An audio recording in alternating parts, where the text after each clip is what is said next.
it's only been 6 days. We are live, man.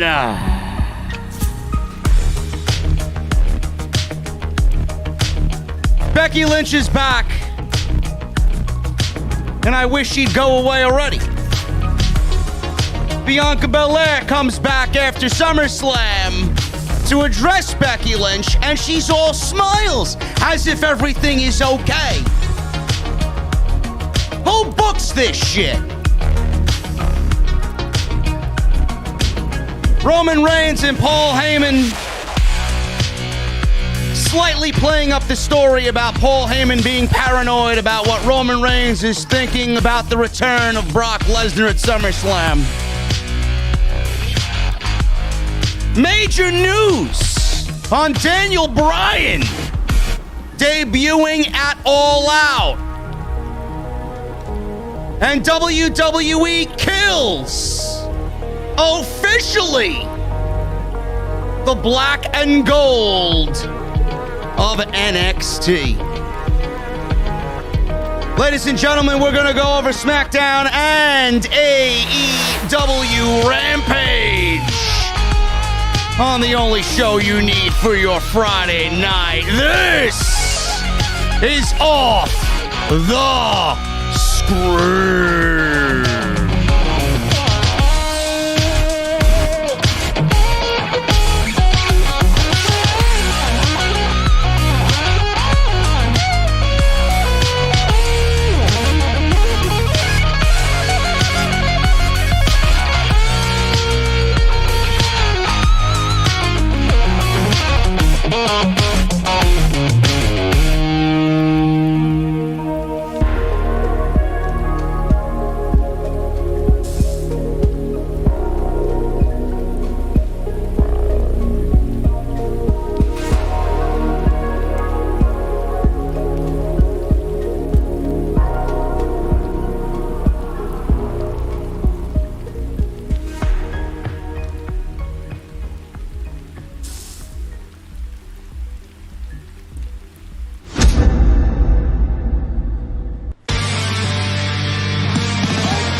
What is going on, guys? Thank you so very much for joining me right here on Off the Script. This is your AEW Rampage and Friday Night SmackDown post-show rolled into one. For August 27th, 2021, I am JD from New York, and this is the OTS venue. Thank you guys very much for joining me this evening, man. We got a lot to get into tonight. A lot happened. Nothing happened on SmackDown. Nothing happened on Rampage. Once again, everything that happened of importance happened away from both shows tonight. And we're going to start off with the big one, man. We're going to start off with the big one. I'm super excited about this. I may actually be more excited about this than anything else happening in AEW right now, and that is Daniel Bryan making his AEW debut. Everybody wondered, when is it going to happen? Is it going to happen in New York City? Is Tony Khan going to do it at All Out? Is it going to be on the go-home show for All Out on Dynamite? A lot of people were wondering and speculating when the American Dragon would make his debut for All Elite Wrestling. Cassidy Haynes of Bodyslam.net, he didn't want to put out any spoilers tonight, but he said, you know what? I'm in a generous mood, and we are going to do this thing tonight. And he broke the story on Bodyslam.net. Cassidy Haynes of Bodyslam.net is reporting that multiple sources have confirmed to him that Danielson will be debuting at All Out in Chicago on September 5th. Reportedly, Bryan Danielson was originally going to debut at AEW Dynamite Grand Slam in New York City at Arthur Ashe Stadium, and that now is being pushed up for All Out because of the growing concern about the COVID-19 pandemic. Per a mandate issued today, fans that attend events at Arthur Ashe Stadium will be required to show proof of vaccination. So the show is not in jeopardy right now, but things can change if the number of COVID cases continues to rise in New York City. All Out will also feature the AEW in-ring debut of one CM Punk against Darby Allin, one of the most highly anticipated matches of the entire wrestling year. And that show will also be headlined by Kenny Omega defending the AEW World Championship against Christian Cage. Now, this past Wednesday on Dynamite, if you guys watched CM Punk in Milwaukee, he responded to a yes chant by telling fans that they need to be patient just a little bit longer as it pertains to Bryan. The yes chants are not my shtick, but if you guys are just a little bit more patient, you're going to get exactly what you want. That was a clear confirmation and a clear indication that Danielson is on board with the company, but nobody knew when exactly he was going to debut. This is major news, man. This is major news. All Out is shaping up to be a great show. It's not going to be the greatest show of all time, but it's certainly shaping up to be a great show. And Jesse just texted me, are you fucking serious? Oh, my goodness. Oh, my goodness, man. Another $500 super chat by Daryl, man. He certainly knows how to make a fucking introduction. Holy shit. Daryl, what are you doing, brother? That is 3 times this week with a $500 super chat. Oh, my goodness, man. I don't even know what to say. I really don't even know what to say, man. Let me read his super chat, man. Let's get some music in the fucking venue. I donated once. I donated twice. I had to donate thrice for the hat trick trifecta. AEW set to make pay-per-view buy rate history at All Out. Meanwhile, WWE continues the same old chaos of nonsense bullshit. JD, you mentioned on Wednesday's review that I own the OTS venue. If that's the case, where is my Sith Negan was here banner? Oh my goodness, man. That is crazy. Daryl, I don't know what to say, man. I'm all choked up over here. I'm all choked up live on YouTube, man. I don't know what to say, man. You got me fucking coughing up a lung here. Hold on.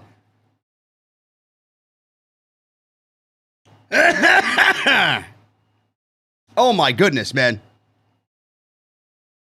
Daryl, you're a crazy motherfucker, man. I love you, bro. I love you, man. I may actually get you your own fucking beer on the menu if this keeps up, man. Holy shit. Thank you so much, brother. Yes, the bullshit continues, and AEW will have, no question about it, the biggest buy rate for professional wrestling on pay-per-view in a very, very long time, man. I am predicting over 150,000 buys. I'd even say 175,000 buys on pay-per-view. And that is going to be because of Punk Wrestling, and that is going to be because people are anticipating Daniel Bryan, absolutely no question, showing up at All Out. Like I said before, guys, I am more excited about as equal as excited to this as I was about CM Punk. Once I hear Europe's final countdown go off, man, I may get chills. Just with everybody else in that venue as well, man. It's going to be fucking crazy. How do we debut him? How do we debut Daniel Bryan or Bryan Danielson in AEW? Does he show up and do something with CM Punk? Does he show up and do something along the lines of interfering in Kenny Omega's match, showing up at the end of the show? Maybe Adam Hangman Page shows up at All Out, not necessarily in a championship match, but he shows up at All Out claiming that he's back, and he attacks Kenny Omega after the match with Christian Cage. The numbers game takes advantage of Hangman Page, and out comes Bryan Danielson to the final countdown. I don't know, man. But I know everything regarding Bryan was pushed up regarding his debut. It was supposed to happen in New York City. I don't know what's going to happen between now and September 22nd. I don't know what New York is going to look like with all of the vaccination mandates, and you need to be vaccinated to enter every place of business, at least in the 5 boroughs of New York City. Tony Khan is taking this under extreme precaution. He does not want this to be ruined. He does not want Daniel Bryan to have any less of a debut compared to CM Punk. They're in this together. These two men are going to be the figureheads of All Elite Wrestling. They deserve equal spots, equal plates at the AEW dinner table. One will not be here without the other, and vice versa. My question is, how many people are upset about Daniel Bryan not showing up in New York City and instead showing up in Chicago? I'm not upset about this.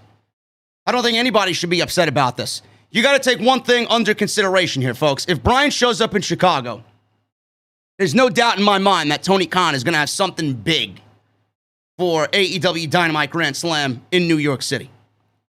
Daniel Bryan showing up is going to be a momentous occasion, and if it happened and he showed up in New York City, which I think will be the home of Page versus Omega, the AEW Championship. I do think that that match is taking place at Arthur Ashe Stadium in New York City. I think Tony Khan is thinking along the lines of, all right, I need Daniel Bryan's debut with us to go off and have it just be as epic as it could possibly be, along the lines of Punk. I don't think that Tony Khan is going to skimp on Grand Slam. I do think Page is going to win the World Championship at Grand Slam. I do think that Tony Khan is thinking along the lines of, well, if we do Bryan in New York City and we risk it, and we also do Page and Omega at Grand Slam in New York City, don't you think the debut is going to override and kind of take precedence over Adam Page winning the World Championship? You got to differentiate the moments, and you got to spread them out. Punk is going to have his moment no matter what is happening on that show. You put Bryan on that show, it's not going to take away from CM Punk. CM Punk's moment was in the United Center. He got his moment. This is just his fucking his after party at All Out. And if Bryan shows up at All Out, it's not going to steal any of CM Punk's thunder at all. But winning the World Championship and being crowned the new face of AEW, that's a moment that should be all to Adam Page by himself. So if that's what I'm thinking, that's what I think Tony Khan is doing. That's just me speculating. That's just me throwing shit out there at the wall. Because that's exactly what I would do if I'm booking this show. But the only thing we don't know is where Daniel Bryan fits in at All Out. Does he just come out and say, hi guys, I'm signed to AEW? And does he feud with somebody else? Does he get involved with Omega? Does he get involved with the Elite? I don't know. But I have said more than once, if Daniel Bryan's coming on in, a lot of people ask me, JD, who do you want to be his first opponent? I would love a Daniel Bryan versus Kenny Omega match. I don't know how well Kenny Omega is right now with all the rumors of him being banged up. The other guy that I said I would love to see Daniel Bryan first feud with is not even with the company right now. Not yet, anyway. But I've thrown Adam Cole, baby, and his name out there about a potential first feud for Daniel Bryan. So we will see what happens, man. But Cassidy Haynes not only dropped the story a few weeks back when Daniel Bryan signed with AEW, now he's breaking the news about him debuting and where he is debuting with AEW. So good on him, man. He's been doing some excellent work as of late. The other big story coming out of tonight's Friday Night Wrestling festivities is that NXT is finally officially dead. WWE has unveiled a new logo, and this was in the rumor mill for a couple of days after NXT was properly killed off after all of the releases. News came out that NXT was going to get a new look, that the Capitol Wrestling Center was going to undergo changes. that NXT was going to get a new logo, and that NXT is now moving away from hiring indie midgets. Vince McMahon doesn't want any quote-unquote midgets being hired. He doesn't want anybody over the age of 30, and he doesn't want anybody under 260 pounds. That is his going edict right now in WWE. Changing the logo is one thing. Changing the lettering is one thing. Completely rebranding the entire fucking concept is something else entirely that I'm not on board with. You've already killed NXT with what you've done. You've already killed NXT by removing Triple H from power, and don't let anybody tell you otherwise. Triple H is not in charge. He may have been in charge before all of this went down, but Triple H is not in power anymore. I love how Nick Khan, Mr. Khan Man himself, was interviewed by Ariel Helwani, and he said that Triple H, along with his wife, Stephanie McMahon, himself, Vince McMahon, and Bruce Pritchard, they all had a collective say in the releases, the 14 releases from NXT a couple of weeks ago. There's no fucking way on this planet you could sit me in front of this man and ask me, do you believe him? And have me believe any word that comes out of his mouth. Nick Khan lied to everybody's face. There's no fucking way Triple H was involved in the release of Bronson Reed. Give me a fucking break. I would never believe anybody telling me that Triple H was at that table and said, yeah, let's release Colossal Bronson Reed. Absolutely no way. No way. Bronson Reed cited Triple H and Shawn Michaels and William Regal on his way out. He didn't cite Vince McMahon. He didn't sign or consent to Vince McMahon or Bruce Pritchard or anybody else on the main roster. And Vince McMahon's one to sign the fucking paychecks. He didn't say thank you to those guys. He said thank you to Triple H. Why would he thank Triple H? Because Triple H had nothing to do with it, man. They want you to believe Triple H had something to do with it because Triple H is a quote-unquote team player, but behind the scenes, Triple H was removed from power. He's been out of power since the move to USA Network. This show hasn't been anywhere close to what it used to be. It doesn't resemble anything NXT used to be. Now it's dead.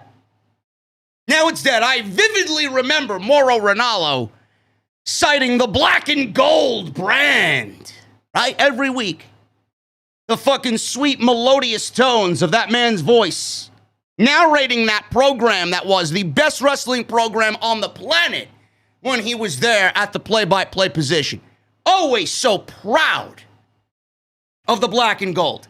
And now if you guys looked at this logo, man, Wale tweeted out a video that not only showed the new logo and the new color scheme, it must have showed the new theme song for NXT as well, being that Wale has already done Big E's official theme song on the main roster.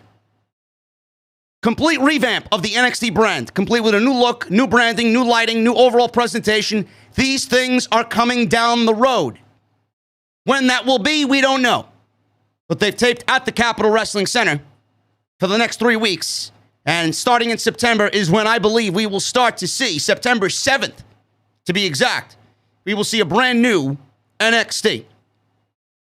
The logo is exactly what Dynamite was with the multicolored logo. Like the splashes of paint everywhere, if you guys remember what Dynamite's logo used to be. Splashes of color. I don't know whether I'm watching fucking NXT and the greatest professional wrestlers on the planet, or I'm watching something that's on Nickelodeon Kids. Well, what's going on here? Who came up with this design? I'm sorry, Nerf would like their fucking concept back. Stop stealing ideas. Like, what are we doing? I mean, do you give a shit about anything regarding anything that goes on in your company? Do you care about the lineage of what has happened in the last 8 years with this brand? Did you want to see it killed off so badly that you had to kill every aspect of its identity? The black and gold was the only thing remaining from the original concept of NXT. They've undergone logo changes a couple of times, theme music changes a couple of times, But you're killing the entire essence, dead completely, of what NXT used to be. Now, you may like Wale. I don't particularly like Wale or that style of music, but I don't associate Wale and that type of music for a theme song to a brand of professional wrestling. NXT was raw. NXT was dark. NXT was real. NXT was gritty. You need the proper music to go along with that. I'm thinking Metallica. I'm thinking Pantera. I'm thinking Slipknot. I'm thinking heavy metal music. Triple H's vision was perfect for NXT. But now, how can anybody look at NXT and think that Triple H is still in charge? Do you think Triple H would okay everything about NXT from the top all the way to the bottom changing? Changing. Black and gold is dead. And I see a lot of people online saying, I like it. It's vibrant. Well, I shouldn't say a lot of people. The people that are saying are a bunch of fucking half-witted idiots. Some people are saying, I like it. It's colorful, it's new, it's sleek, it's fresh. The brand is dead. Why are you going to be sitting there celebrating something that was so great and so perfect in so many ways? Only for Vince McMahon to come in and kill it and change everything and then change the color scheme to it because it's no longer Triple H's baby anymore. Now it's Vince McMahon's. Now they got to make it more marketable to Vince McMahon's vision. It's got to be happy. It's got to be upbeat. It's got to be big and muscle-bound freaks. No more indie midgets. WWE is moving away from hiring indie wrestlers apparently as well under this new edict. No more indie wrestlers being signed by WWE. They want everybody trained in-house, taken from other sports that never professionally wrestled before.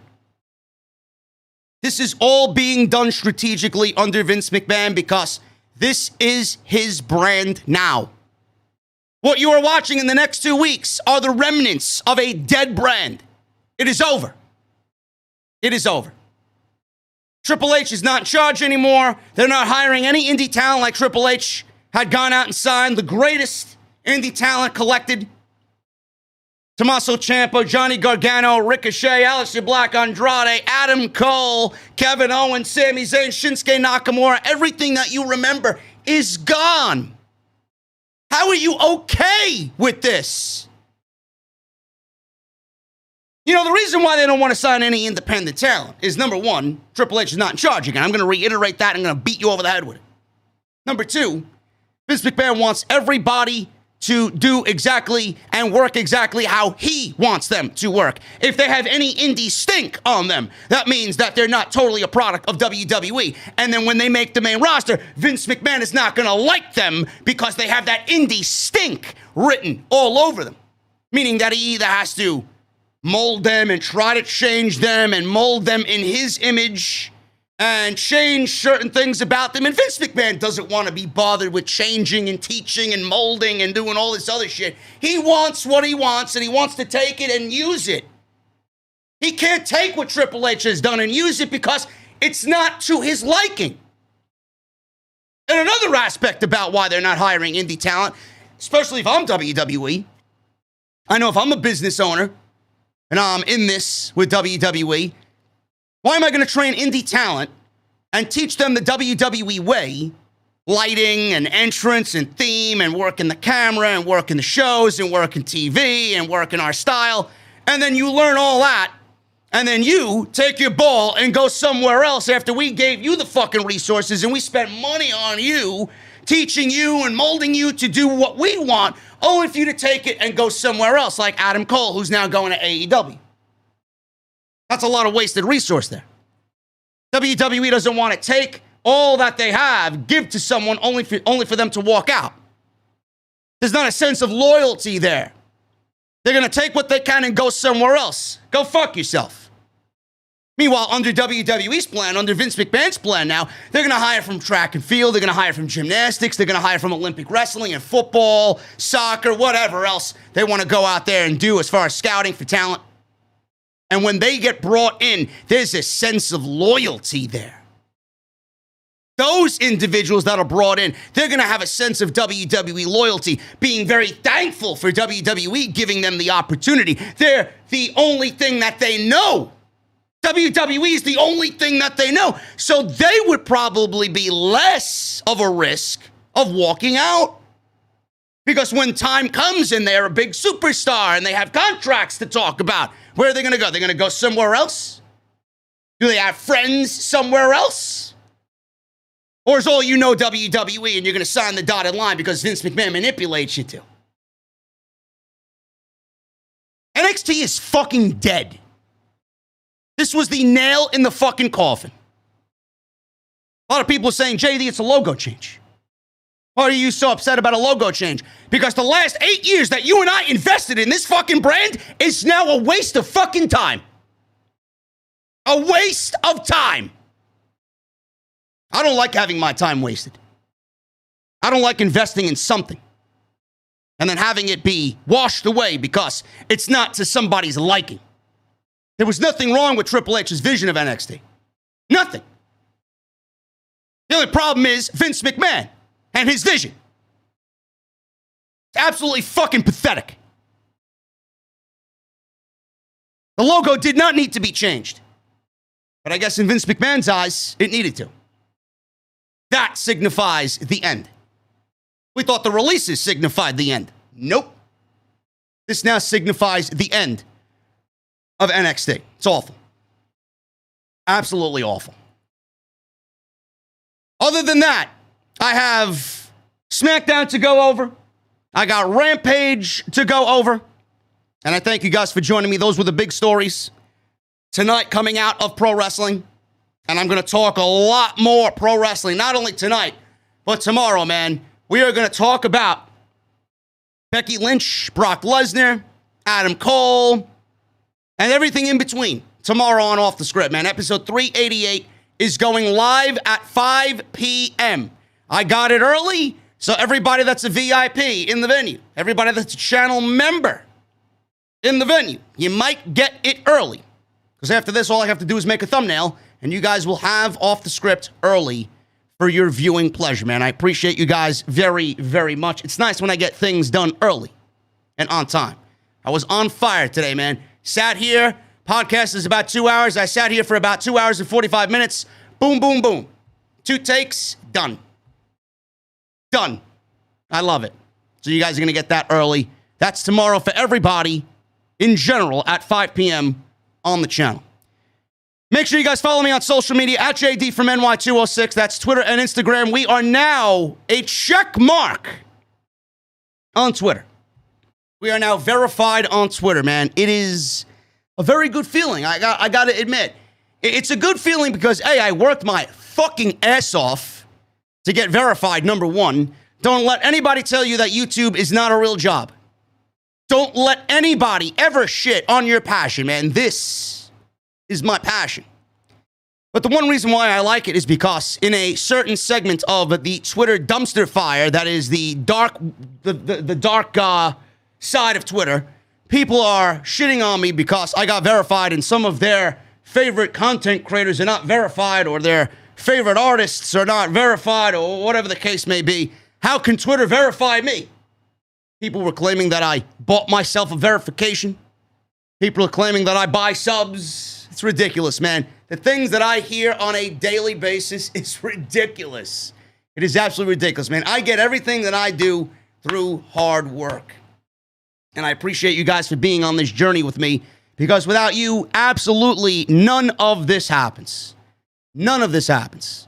So make sure you guys follow me on social media, man, at JD from NY206. That's Twitter and Instagram. Hit that subscribe button down below. Turn on the bell for all notifications. Make sure you guys hit that thumbs up as well. We are now looking at 625 likes on the live stream. Make sure you guys go and hit that thumbs up. Let's try for over 1,000 on the live stream today. Make sure you go get your t-shirts. Bonfire.com is the official home of Off the Script. You're going to see right under the video screen all the links to the appropriate t-shirts. If you guys want the JD is Negan, the JD Elite shirt, you guys want the JD Club shirt, the Summer Scam shirt, it's all there underneath the video player. Click the shirt you want. It'll take you right to Bonfire, and go get yourself some official OTS merchandise. That's bonfire.com. Make sure you guys check the Patreon page for all the ways to support the show. You guys get exclusive items only available on Patreon. Patreon.com/JD from NY206.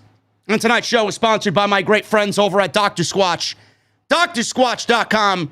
You guys are going to use code SCRIPT at checkout for 20% off, man.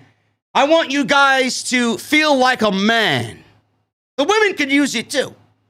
But I want you guys to feel your best. And I want you guys to feel like fucking champions, man. Don't feel less than a champion. Because I know if you're using Dr. Squatch, you're going to feel like a champion. If you're not using Dr. Squatch, you're going to feel like you're watching Monday Night Raw. Nobody wants to feel that way, man. Sad, lonely, depressed, smelly. You're a geek. Go get yourself some Dr. Squatch, man. They got some subscription services. You guys can customize your own subscription service, customize your own box, choose what you want. They got shampoos, conditioners, toothpaste, you name it, man. Soaps, everything. Deodorant, they got it all. They cover it all. And you guys got free shipping, and they deliver right to your front door. That's drsquatch.com. Use code SCRIPT at checkout to save 20% off. Awesome, awesome stuff. I use it every day. I would not be telling you guys if I did not believe in the product. We're going to start SmackDown, man. We're going to start with SmackDown. This AEW Rampage was rather lame tonight. It was I would say, the most uneventful of the two shows. There's a lot for me to talk about as far as SmackDown goes, but we'll get into Rampage in just a little bit. I got a lot to say on this Becky Lynch storyline, man. This Becky Lynch return to WWE. Pat McAfee, if you guys know, if you guys follow him on social media, he is out with COVID. They actually said so on tonight's show. COVID-19 took down Pat McAfee. He's home recuperating. He's feeling a lot better. He tweeted that he had 104.5 temperature. Earlier in the week, he will be back in 2 weeks. So good luck to Mr. Pat McAfee. I miss him on the show. He adds a nice little dynamic to Michael Cole that is absolutely great. So we got Corey Graves and Kevin Owens doing the play-by-play and color commentary. So Becky Lynch comes out. She gets a big ovation on SmackDown, her return to SmackDown in Little Rock, Arkansas. She said the man has come back around to Little Rock, pretty much pulling a page out of The Rock's playbook, pulling a page out of Mick Foley's playbook. She said she's back and on top. She said she missed the crowd. Doesn't really sound like a heel to me, Miss Lynch. But let's continue. Lynch said giving up the Raw Women's Championship was one of the hardest things she had to do. She said she has a new life and a new set of priorities. She said she's going to be more deadly now because she's fighting for not only herself, but she's fighting for everything she really believes in. And she brought up SummerSlam. The crowd booed. I don't know what the boos were for, but maybe everybody was just a little bit more ticked off than WWE realized about what happened with Bianca Belair. I would like to think so. Lynch acknowledged it. She said, my return has been kind of muddied with this controversy. Lynch said she apologized for absolutely nothing. Now, I don't know where WWE is going with Becky Lynch. Seems like WWE is taking a page out of the Conor McGregor playbook with Becky Lynch, acting like she is tougher than she really is and acting all snarky and cocky and defiant and I don't give a fuck attitude. Is that really going to get Becky Lynch into a heel? Is that going to turn Becky Lynch into a bad guy? I don't think so. I mean, Conor McGregor is, I would say he's more popular than he is hated. The people that hate him have a justified reason for hating him. He's a character. He's a product of pro wrestling, if you really look at it. He's not who he really says he is. He's a character. He's a showman. And he's trying to sell every match he's in through theatrics. It's Conor McGregor. He's a great fighter. He's a badass. He'll probably fucking knock anybody's head in this chat. But he's a showman. That's exactly the type of mentality that Becky Lynch is trying to portray. Now, Becky Lynch is also not Conor McGregor. So I don't know where they're going with this. I don't really have any interest in seeing a female Conor McGregor in WWE, especially in this women's division. It's not what we really need. We need an overall growth and an overall health in the women's division. We don't need one to stand out and be Conor McGregor while everybody else is floating in mid-card purgatory. We don't need that. But WWE, they turned Becky Lynch quote-unquote heel coming out of SummerSlam.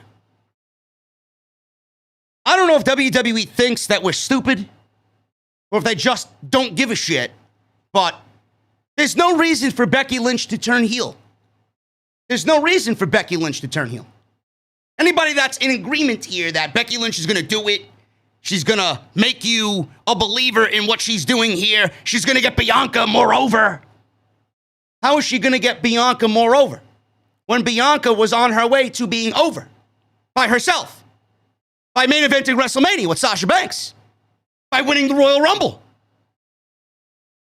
Why do we need Becky Lynch to do what Sasha Banks already did? I don't understand it. And I don't want to go too much into it because I rant about this tomorrow on Off the Script. I rant about this tomorrow in the top story. WWE has set no foundation for Becky Lynch to turn heel. Why exactly do we want to boo Becky Lynch? And I'm not just talking about myself. I don't give a fuck either way about Becky Lynch. I was never a big Becky Lynch fan anyway. She was at the bottom of the list, next to Charlotte Flair. It's Sasha and Bayley all day, baby. But WWE has set no foundation for Becky Lynch to even turn heel and make it logical. She went on maternity leave. She handed over the Raw Women's Championship to Asuka. She had a baby. She came back. She looks incredible.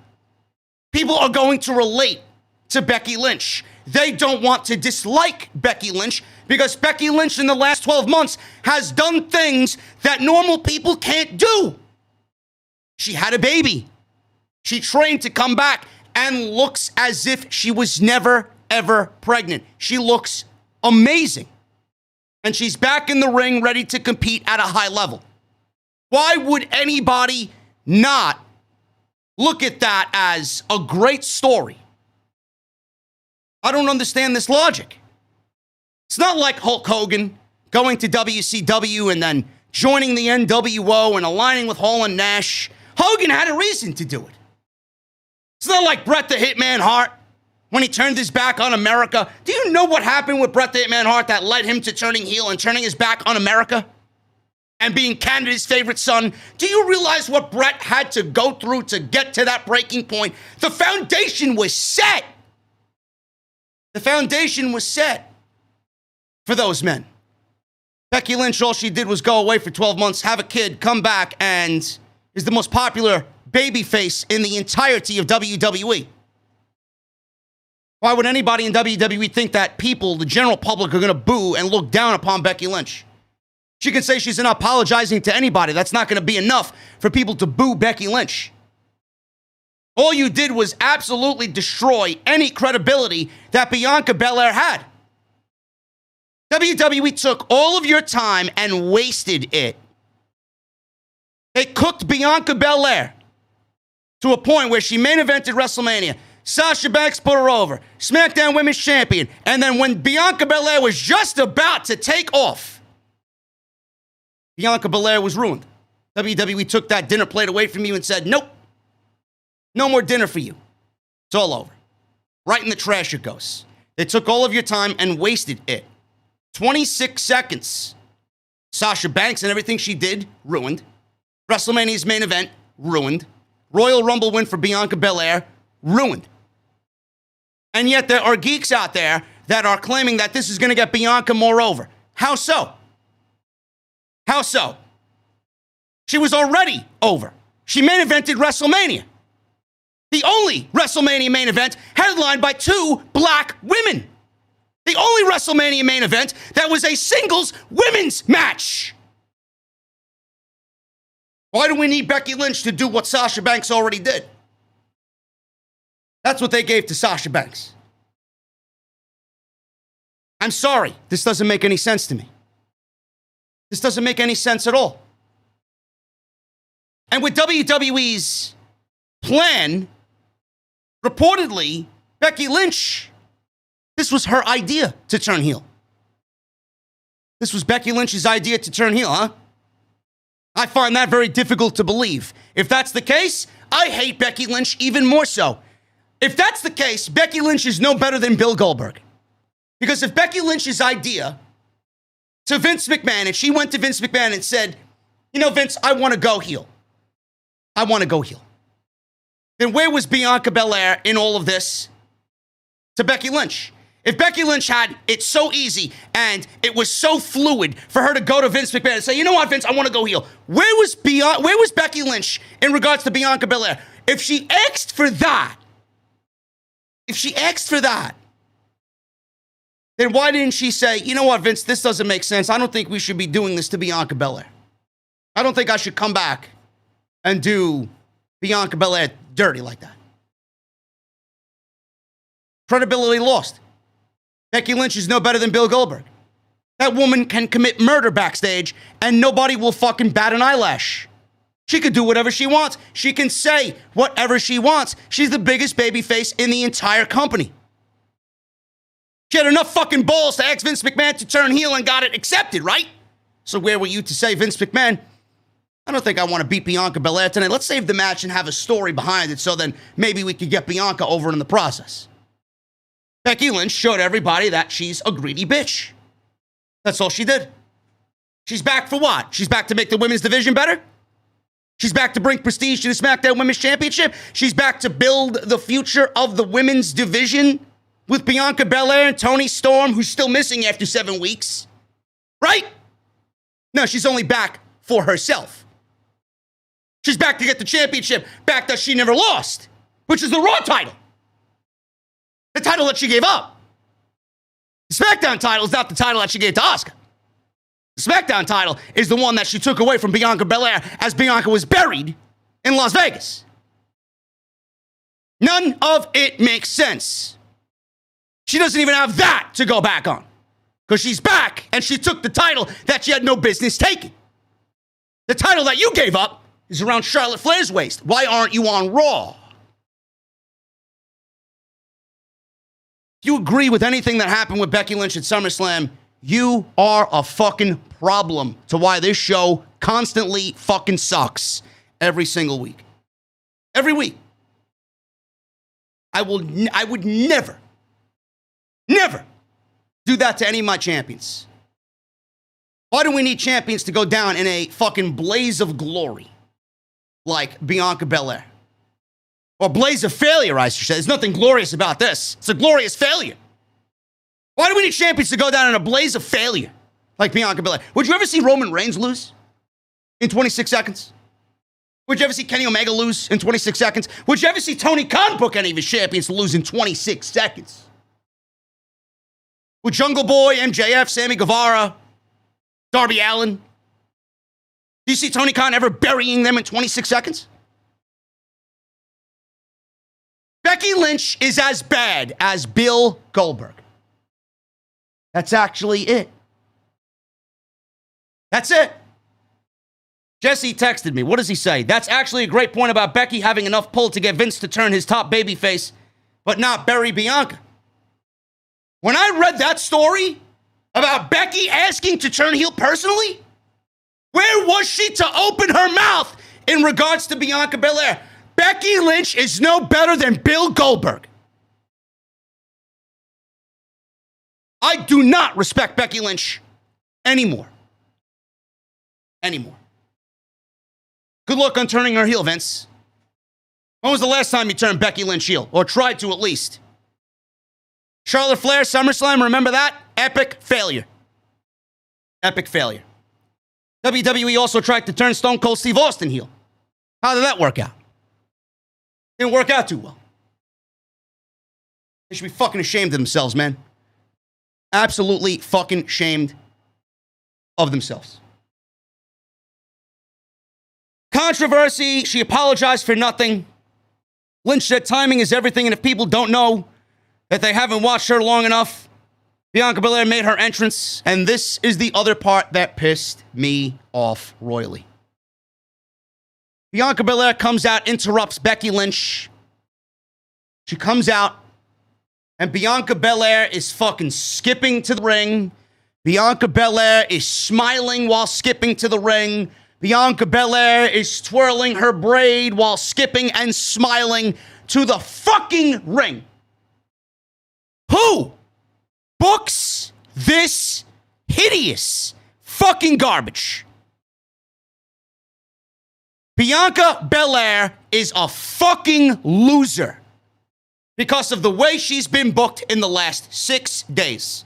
Not only did she get buried in 26 seconds, buried in 26 seconds, she comes out on the following SmackDown episode to confront the woman that buried her, and she's skipping and smiling to the ring?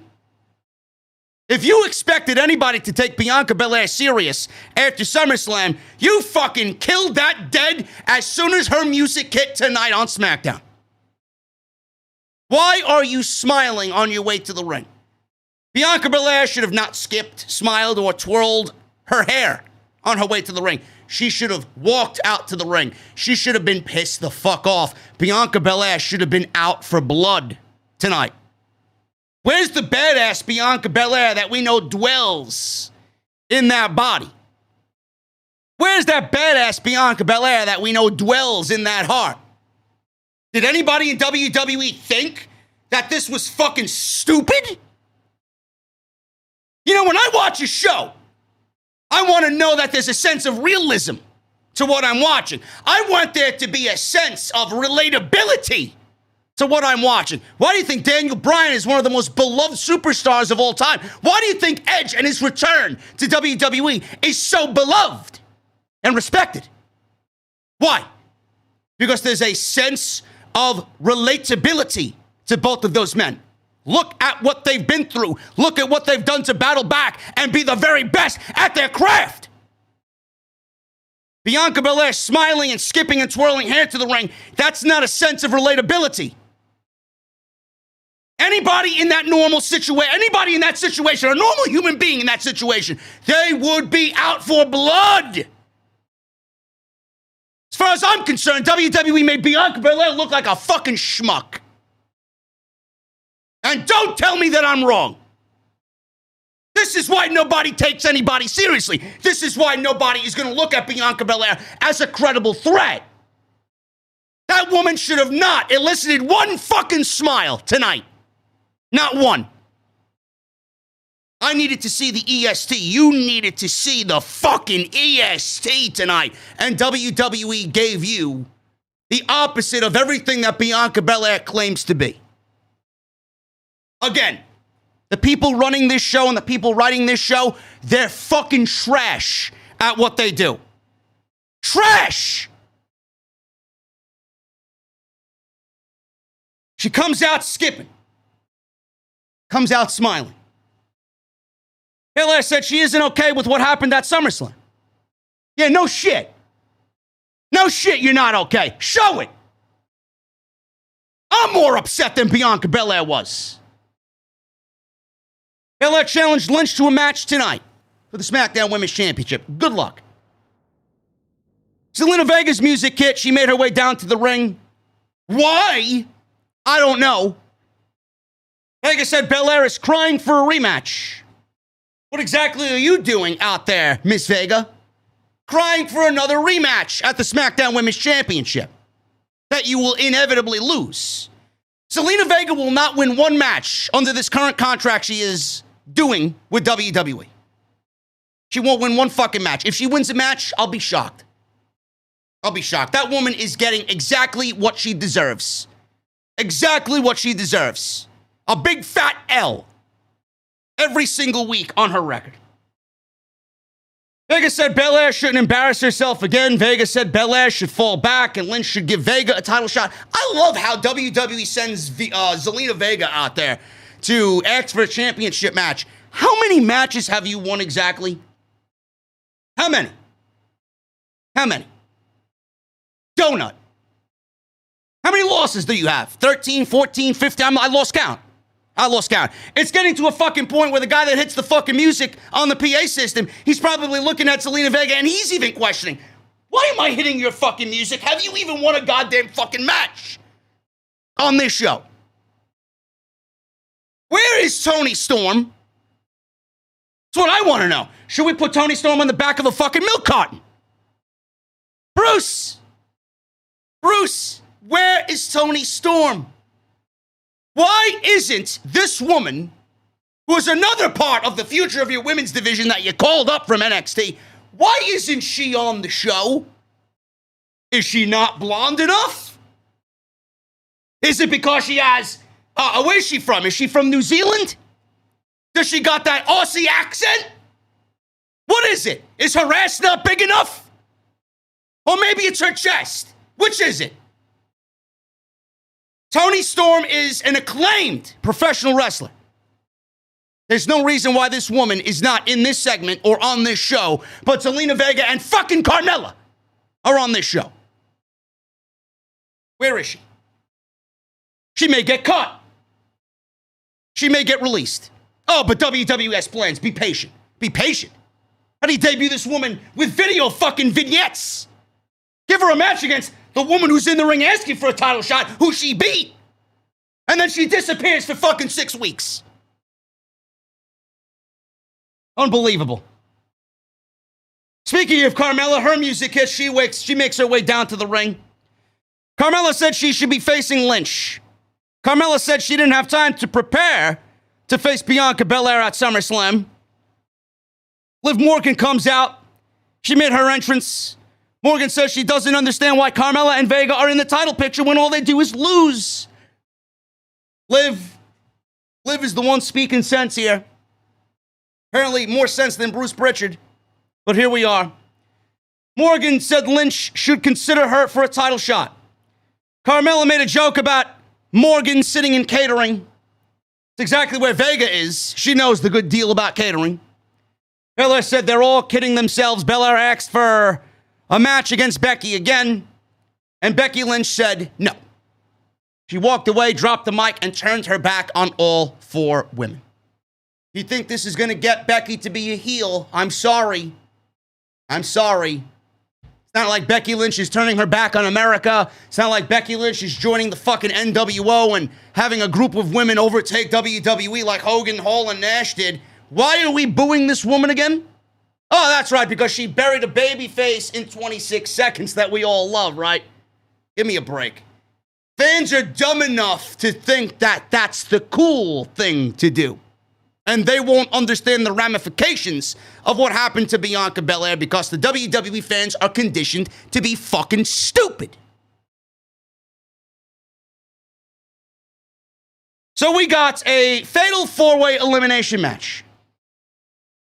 Carmella, Bianca Belair, Liv Morgan, and Zelina Vega. Zelina Vega was eliminated 3 minutes into the match. Belair went after Morgan, but Carmella intercepted. Belair was knocked to the outside. Morgan hit her finisher on Carmella. And that was the second elimination. Vega was the first elimination by KOD. Like, who gives a shit? I mean, I totally skipped over Vega's elimination. She's a loser. That's all you need to know. KOD by Bianca on Vega. 1, 2, 3. And then Morgan hit her finisher on Carmella for the second elimination. And then we got Bianca versus Liv Morgan. So, this was actually not bad. They were given about 6 or 7 minutes to get their shit in. I like Liv Morgan. I think there's a lot of upside in Liv Morgan. I think there's a lot of promise in Liv Morgan. We've seen her kind of work through the ranks of WWE. She's gotten a lot better at what she does in the ring. I want to see more Liv Morgan, man. She is also relatable because she's been held down so many times. And people relate to that. People relate to Liv Morgan and what someone like that has to go through to get a fucking opportunity. But WWE won't capitalize on that. They won't have any part of that. So Bianca Belair ended up winning this, which of course was going to be the case. So Morgan, she goes for a Hurricanrana, hits a Hurricanrana. She goes for a 1, 2, 3, but she only gets a 2 count. Belair was fighting back, recovered, hit a spine buster for a near fall. Crowd was heavily behind Bianca Belair here. Bianca went for a stalling suplex on Morgan, but Morgan reversed and hit double knees to the face for a near fall. Belair eventually hit the KOD for the win, and Liv Morgan was eliminated. Bianca Belair gets the championship match, I'm assuming at Extreme Rules, against Becky Lynch. And again, I have to ask, does anybody expect Bianca Belair to take the championship off the newly crowned Becky Lynch? How exactly is this going to benefit Bianca Belair? It's not. It's not. Unless you plan to move Becky Lynch to Raw in the draft and then have Becky put over Bianca on the way out, I don't see what difference that makes compared to what Sasha did with Bianca in the main event of WrestleMania. I don't think Becky Lynch dropping the fucking championship to Bianca Belair at a Saudi show or at Extreme Rules is the way to go about it. It's definitely not as big as Sasha putting over Bianca at WrestleMania in the main event. So please spare me how this is going to get Bianca Belair over to the next level. Paul Heyman was walking backstage. Kayla caught up to him. She asked Heyman where he stands after Brock Lesnar's return. Heyman says he stands behind and kind of to the side of the tribal chief. He said he needs to help Reigns prepare for his celebration. He tried to open Roman's locker room door, but he couldn't get in and the door was locked. So Heyman was thinking that Roman was mad at him and locked him out. Heyman was still outside the locker room door. Kayla was still there with a microphone. The Usos opened the door. They told Heyman that Reigns wasn't there yet. Jay asked Heyman if he knew Brock Lesnar was going to be at SummerSlam. Heyman said no. He asked why he would try to tear down everything that they've built. Heyman said he swears he did not know about Brock Lesnar showing up at SummerSlam. Jimmy asked why Heyman sent the Usos to the back before the main event. Heyman said Reigns did. The Usos said they shouldn't blame Reigns. Jay said the family is based on trust, and Heyman should have told them about Lesnar. Listen, man, I said this on SummerSlam Saturday. I'm not too keen on Brock Lesnar being back. I'm not. But if there's one thing that we do know, it's to trust Paul Heyman.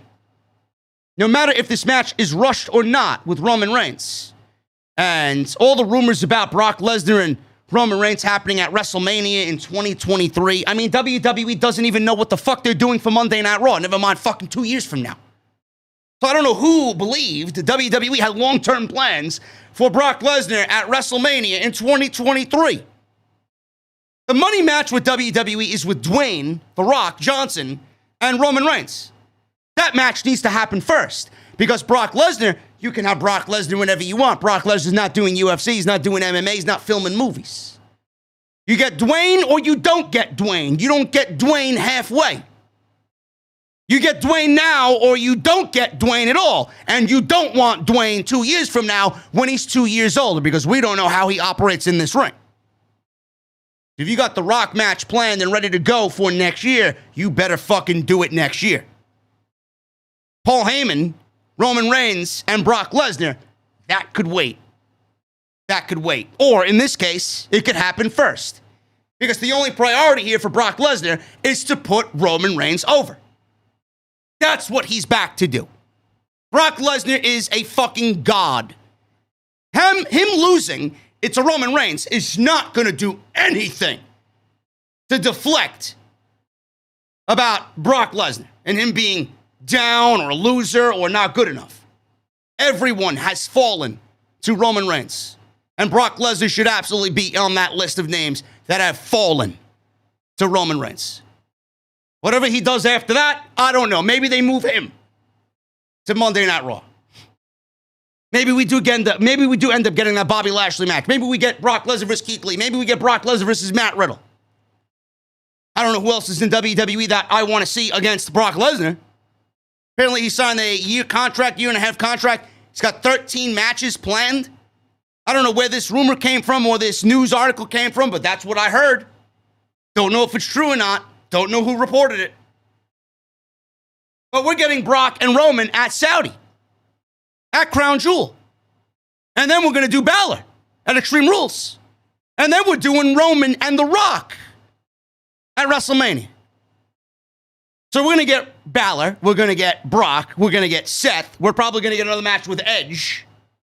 Roman's going to slay them all.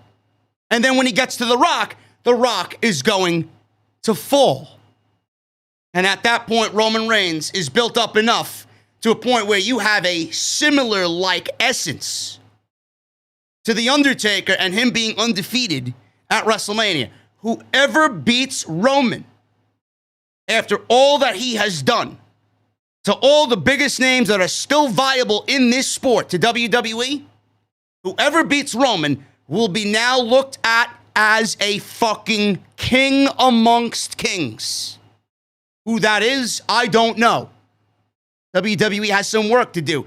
You can bank on a Lesnar match. You can plan your hearts out for a Rock match with Roman.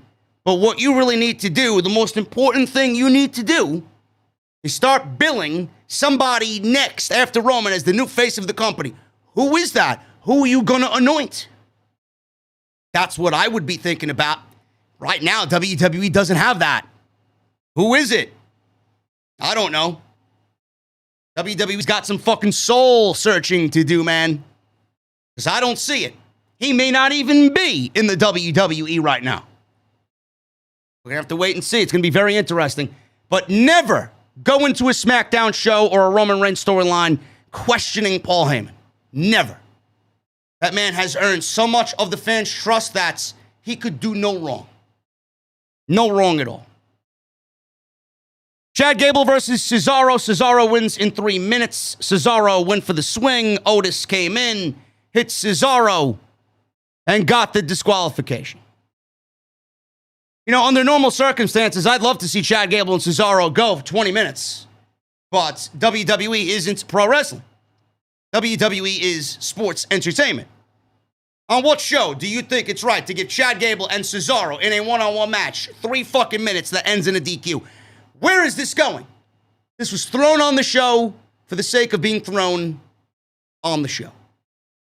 Cesaro, after that Roman storyline, went right back to catering. And that's where he sits right now. I'm assuming he's sitting next to Gable and Otis in catering every single Friday. Hour 2. Baron Corbin. Baron Corbin pulls up in a Bentley to the arena. He got out. He is no longer poor. He got out wearing a $3,000 suit. He got out. He was clean shaven. And he was bald again wearing a fancy top hat. Corbin said he is now happy Corbin. We were wondering why WWE coined the phrase and trademarked the phrase happy Corbin. Now we know. Apparently he's rich. He won all of his winnings back in Las Vegas, playing craps, playing blackjack, playing poker, playing the slot machines. He stayed at the presidential suite. He had dinner with 3 hookers. Baron Corbin is now once again living life in WWE. Came out wearing a $3,000 suit. Came out wearing a $50,000 Patek Philippe Nautilus watch. White gold. I know, I used to sell them. And he's in the ring. He's in the ring. He's got a bottle of champagne, a table of champagne, actually, sitting behind him. He's got what looked to be red rope as if we were entering the venue here, entering a nightclub. He's now happy Corbin, man. He's a partier. He's a multi-millionaire. He's a big spender, right? Sound familiar? Sound familiar? There's somebody else in WWE that has that same gimmick, that is being mentored, or at least was, by the $1 Million Man, Ted DiBiase. There's another guy on the roster that kind of has that similar vibe as well. His name is LA Knight. And the other guy I was talking about that was being mentored by the $1 Million Man, Ted DiBiase, is Cameron Grimes to the moon. Cameron Grimes. Who doesn't like Cameron Grimes, man? I'll get to that in a second. So he said he did it all by himself. He's the happiest man in the world. Everything is better now in his life. So we saw video clips of him winning in Vegas. And Corbin's in the ring. He's saying he's the mayor of Jackpot City. And that's usually me when I'm dropping a fucking Hellstorm missile or a cruise missile on a team of 6 in Call of Duty. And I hit 3 kills in a row. And the kill feed shows up, JD from New York, JD from New York, and JD from New York, all with a fucking Hellstorm missile triple kill. That's what I call Jackpot City.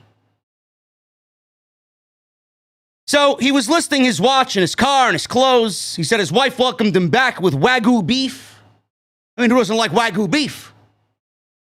Owen says, that's interesting. What's with the Wagyu beef? Corbin says he wants everyone to call him Happy Corbin because he's the happiest man out there. So out comes Big E because he asked for Big E. Corbin says he's filthy rich.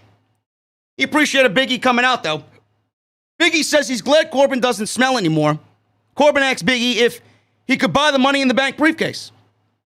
Corbin offered $20,000. Big E said no. Corbin offered $50,000. Big E said no. Corbin then said, listen, I'm going to offer you $100,000. Big E thought about it for a second. He then said, hell no. Big E said he has things for Corbin to spend money on. Big E pulled out a sandwich, a half-eaten one. What type of sandwich it was, I don't know. A pencil, and then an Arkansas Razorback plush stuffed animal. The crowd was going crazy for the stuffed animal. He threw the stuffed animal into the crowd. Corbin said Big E will regret it when he cashes in this briefcase and loses it. Big E then told Corbin, if you don't hit the bricks, I'm going to slap the smile off of your face. You know, I want to, listen. Baron Corbin's got me and Jesse and everybody else blocked on social media because that's the type of guy Baron Corbin is. You know, I could see myself hanging out with Baron Corbin and liking the type of guy Baron Corbin is, man. I think he looks and comes off like a cool fucking guy. I really do. The King gimmick was absolutely the drizzling shits.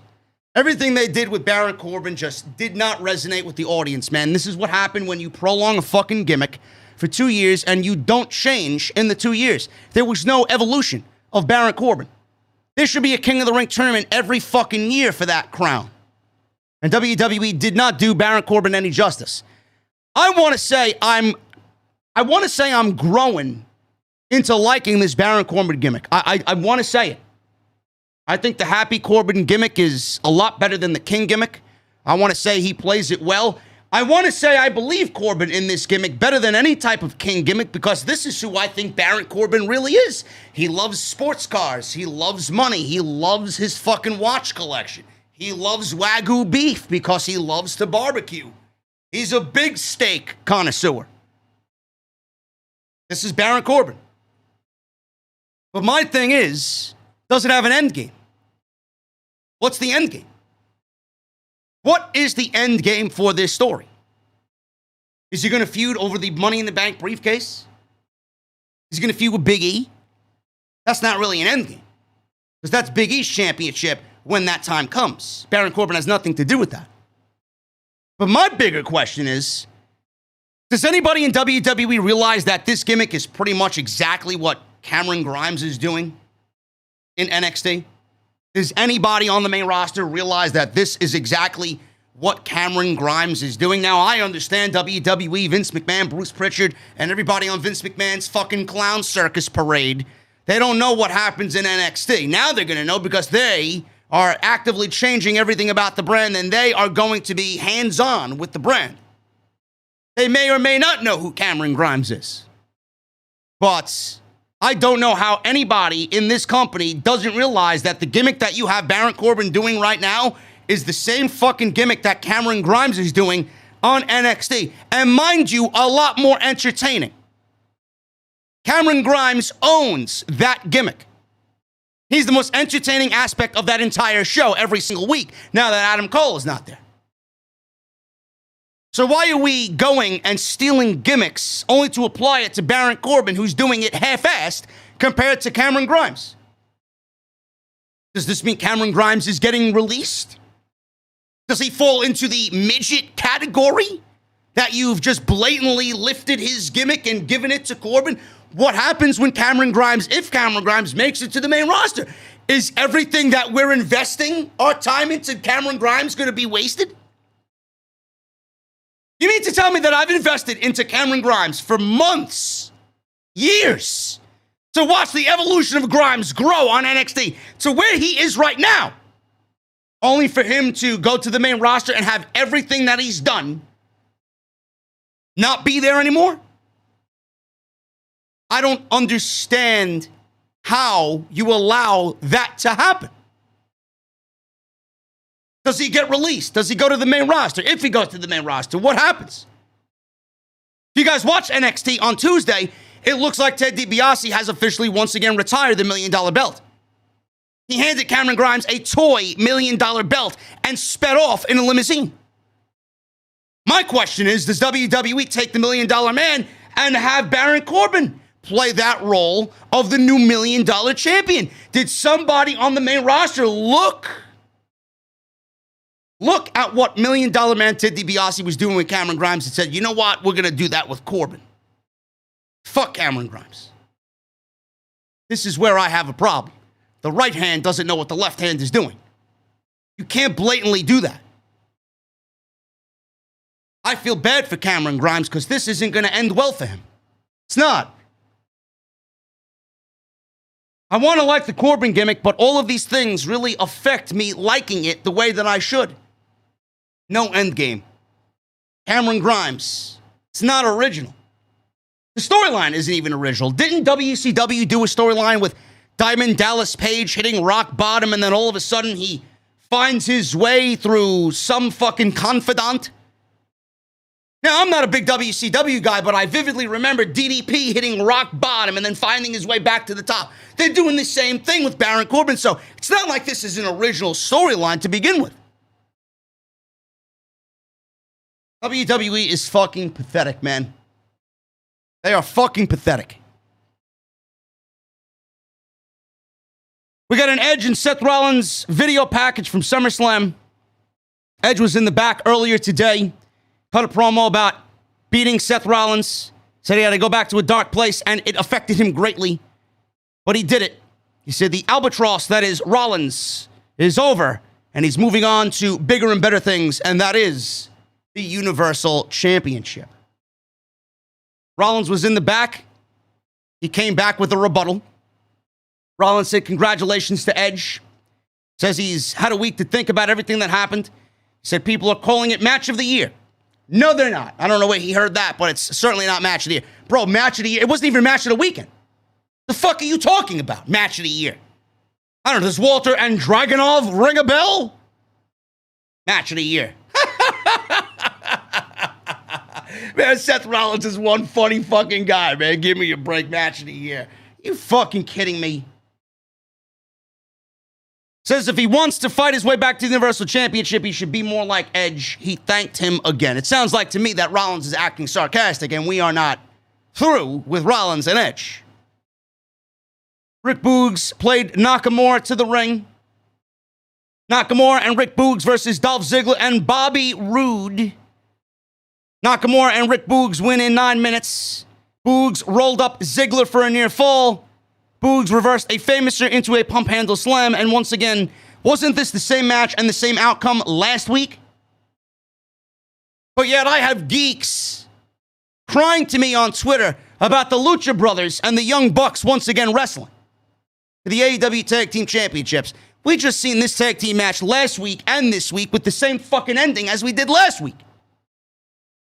No, but the Young Bucks and the Lucha Brothers wrestling again at All Out for the AEW Tag Team Championships are a fucking problem.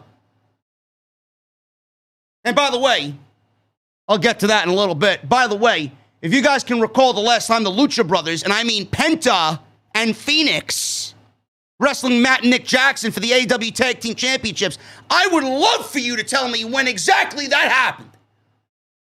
Did it happen every single week for the past 3 fucking months? Oh, that's right. I'm not watching an episode of Raw when I watch AEW television. They never wrestled for the AEW tag team titles. It was for the AAA tag team titles. Get your fucking facts straight, you blithering fucking idiots, before you contact me on social media. Nakamura and Boogs win. I'm liking Boogs in the ring, man. I am. This is what I wanted to see with him in NXT, but he never got a shot in NXT. He got straight demoted to the main roster. Good for him. One of my favorite parts of Friday night is Rick Boogs. And I love when he says, "My name is Rick." And then the crowd yells, "Boogs." He's over. There's no way a guy like that ain't going to be over with his level of charisma. Good for him. Rey and Dominic Mysterio, where they were in the back, Rey said it's time for him to step up, meaning Dominic. Rey says he's talked to Adam Pearce and got Dominic a match tonight.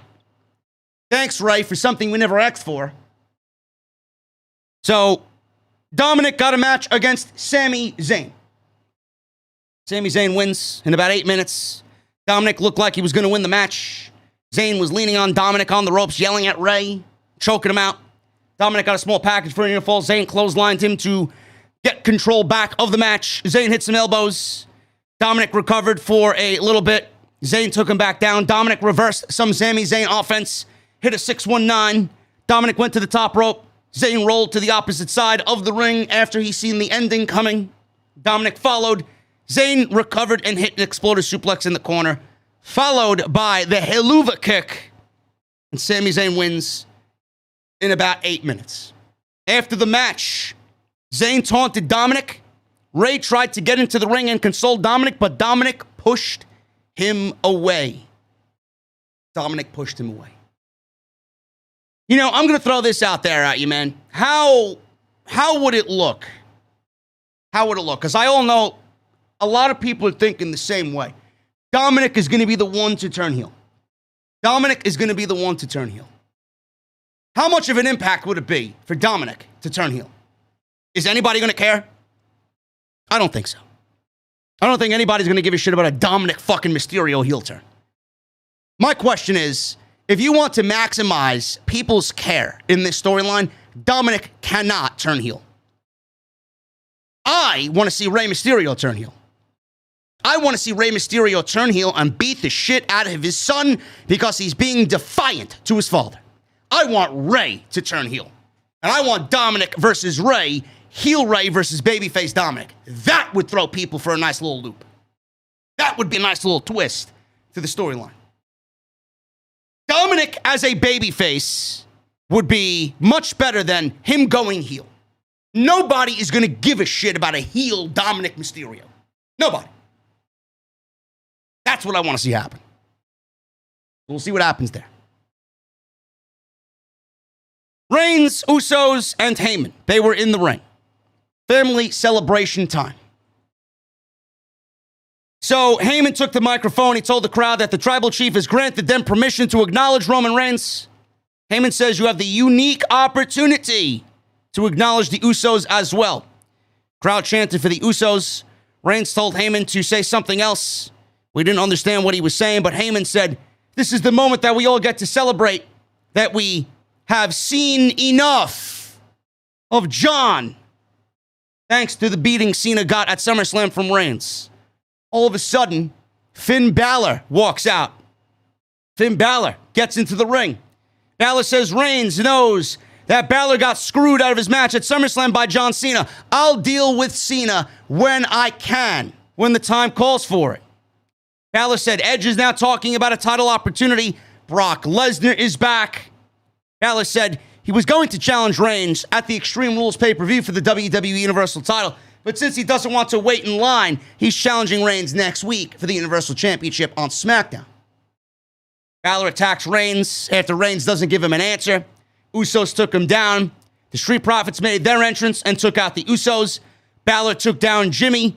Balor then hit the coup de grace on Jimmy. Balor stared at Reigns and Heyman looked on from the stage as the show went off the air.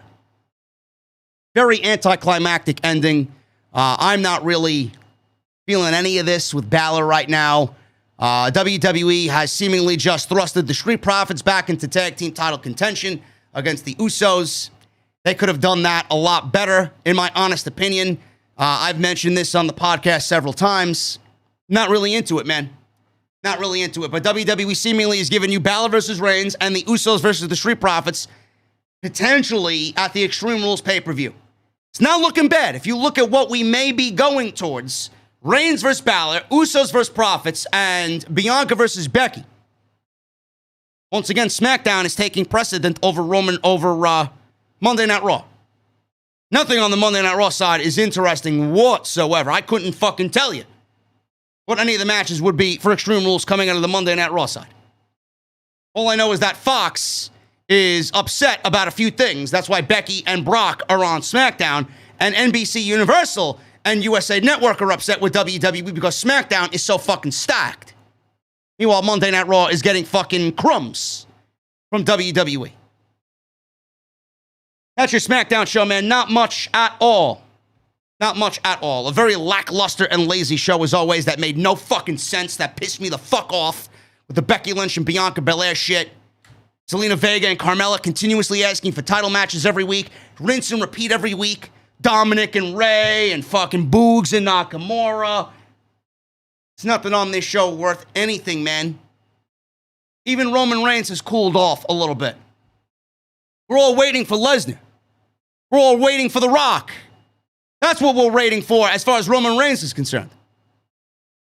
Till we get there, I don't think there's really going to be much excitement coming out of Friday night.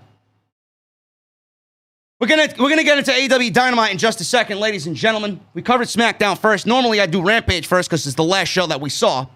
But being that Rampage didn't really have much going on tonight, and it was very much like the Dynamite episode that we saw on Wednesday, I figured I'd cover SmackDown because there was a lot more coming out of SmackDown coming out of SummerSlam. But we're going to get into Rampage in just a second, guys. Looking at the chat, we got 921 likes in the chat, man. Let's try and get that up. Let's get over 1,000, man. What are you guys waiting for? What are you guys waiting for in the chat, man? 1,000 is the goal for tonight's SmackDown and Rampage post-show. We will be going over Super Chats at the end of the show, so get them on in. Last call will be in just a little bit, man. So get your Super Chats in, and we'll hang out with some cold beverages at the end of the show. And I want to thank you guys once again for being here, man. We got 2,500 in the venue. Not much happened on a Friday night, but I appreciate you hanging out with me and making us the #1 live stream in the entire IWC. Once again on YouTube.com. Hit that subscribe button down below. Turn on the bell for notifications, and make sure you guys go check out my sponsor for today's show, the great Dr. Squatch. DrSquatch.com. Use code SCRIPT at checkout for 20% off your entire purchase, man. I love it. And I love that they are partnered with the podcast. DrSquatch.com. Use code SCRIPT, not J, the code SCRIPT. I don't even know my own code anymore, man. I'm looking at Jesse in the chat talking about fucking Naomi. Yes, Naomi was on the show and she got absolutely buried by Sonya Deville. Absolutely buried by Sonya Deville in a verbal backstage segment, not in the ring. Somebody asked for the name of that song. It's called Hackers by Carl Casey. AEW Dynamite was on Wednesday. Lackluster show from Milwaukee. Tonight's Rampage felt the same way. I discussed this on Wednesday. Jesse had a very good point about CM Punk happening on Friday's Rampage last week, which, by the way, was the #1 show on all of cable television at the 10 p.m. time slot on Friday night. Good for them. Dynamite did just as much in the ratings, just like Rampage did on Friday night. Good for them. The goalpost fucking keepers for professional wrestling continue moving it back for AEW. It's always some fucking excuse about why they didn't do over 1 million or bigger than what they did because CM Punk is supposed to move the needle. Motherfucker, CM Punk is making more money for Tony Khan than you could ever imagine. Just shut the fuck up. If I want business acumen from fucking Twitter, the geeks with the eggs as profile pictures are not the people that I'm going to. AEW Dynamite, to me, was lackluster. Jesse made a good point that Rampage was so incredibly emotional and historic that sometimes a come-down show like that is exactly what we need to kind of let everything die out. And then we'll pick it back up again. I, on the other hand, talked about, if you're going to follow Rampage and CM Punk, you better put on a damn good show. There's a lot of new eyes, a lot of new ears, a lot of new people going to be watching that show on Wednesday, and you want to put your best foot forward. You want to be dressed to impress. That's exactly what I thought AEW was going to do. That's exactly what I wanted AEW to do, and it felt like a dark episode on Dynamite. But we now have a reason why AEW Dynamite was so lackluster, and it was because Tony Khan was dealing with a backstage COVID situation. AEW Dynamite and the way you seen it was not the show that it was supposed to be. Meltzer reported that two people in a match that was supposed to take place on Dynamite, a big match, two of those people got COVID-19, tested positive, and they had been vaccinated. They're not showing any symptoms, but they did test positive for COVID-19.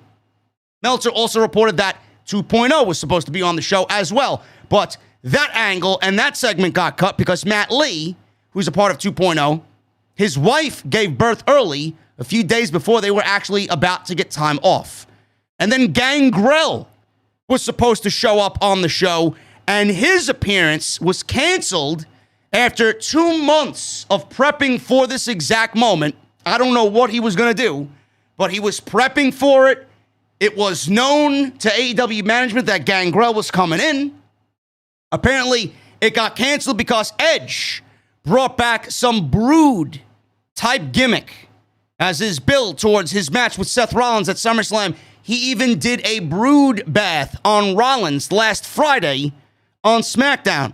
So Tony Khan canceled anything regarding Gangrel on Dynamite and still ended up paying Gangrel anyway for all of his hard work, effort, and troubles. Tony Khan is a gentleman and a scholar. So COVID-19 kind of ran wild in AEW, and it kind of ruined the show. So that's that. Now, Rampage, it kind of goes in line with what I talked about with Dynamite, because this show was taped, I believe it was taped after Dynamite went off the air. This show was taped on Wednesday in Milwaukee. So not only do we got the same type of vibe, taped the same type of show, we got the same crowd. And we got that taped vibe that we all just don't like. We know it's taped. The opening match was fantastic. The opening match, Jurassic Express versus the Lucha Brothers. This is the finals of the Tag Team Eliminator. The winners go on to wrestle the Young Bucks at All Out in a steel cage match for the AEW Tag Team Championships. This was crazy. This was a great tag team match. Exactly the type of thing that Rampage is going to be known for. Hot opening matches late on a Friday night. Luchasaurus and Penta got tags. After some back and forth with Jungle Boy and Rey Fenix, Luchasaurus got a German suplex on Penta. Hit both of his opponents with a clothesline. Hit both Penta and Fenix with clotheslines. Turned them inside out. Luchasaurus hit the tail whip on Penta and chokeslam Fenix on top of Penta. He then hit a standing moonsault on Penta for a near fall. 2 count. Penta evaded another chokeslam attempt, got the hot tag to Fenix. Luchasaurus missed the charge in the corner, and Fenix hit him with a spinning hook kick. Fenix followed up with a big frog splash for a 2 count. After a big headbutt, Luchasaurus got the tag to Jungle Boy, and Jungle Boy floored Fenix with a lariat. Poison Rana, which looked fucking ridiculous, landed Fenix right on top of his head. Jungle Boy followed that up with a Tiger Bomb and then transitioned into the snare trap. Penta broke that up with a kick right to Jungle Boy's face. Penta then got another tag, big backbreaker on Jungle Boy. He hit the Made in Japan for the closest 2 count of the entire match. Penta and Fenix went for the Fear Factor, but Jungle Boy escaped. Jungle Boy was going for something off the middle rope to the floor, but Fenix caught him walking across the ropes and snapping off a beautiful Hurricanrana onto everybody who was on the outside. Penta got Jungle Boy back in the ring. Jungle Boy and Luchasaurus went for the Thoracic Express, which is my new favorite move in all of pro wrestling. Penta broke that up. So they were fighting on the apron. Penta hit a Canadian Destroyer on the apron on Jungle Boy, took him out of the match. Fenix then came off the top rope and hit a Canadian Destroyer on Luchasaurus. And Luchasaurus got up at a 1 count.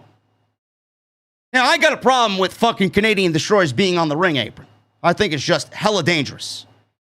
But it's another thing to do a fucking Canadian Destroyer or a Mexican Destroyer, in this case, on someone like Luchasaurus, and he only gets up at a 1 count. It should always kind of be somewhat finishing a match. But I loved it. For some weird reason, I love the Luchasaurus kicking out of the ring. It's almost like he dynoed up. He dynoed up here. After the Destroyer, Penta and Phoenix tried to take him down with a bunch of super kicks. He was dynoing up. Finished him off eventually with a double team pile driver for the win, and the Lucha Brothers win. Get the Young Bucks at All Out in the cage. After the match, the Bucks attacked Penta and Phoenix. Abrahantes and Marco Stunt ran them up the ramp.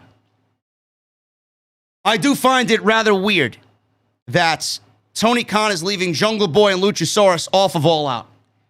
They are absolutely the most over babyface tag team in all of AEW. So I find that to be very weird. That's number one. Number two, I don't usually like to say I told you so, but I told you so. I know Jesse didn't want to believe me, but for some weird reason, I had the Lucha Brothers winning this match.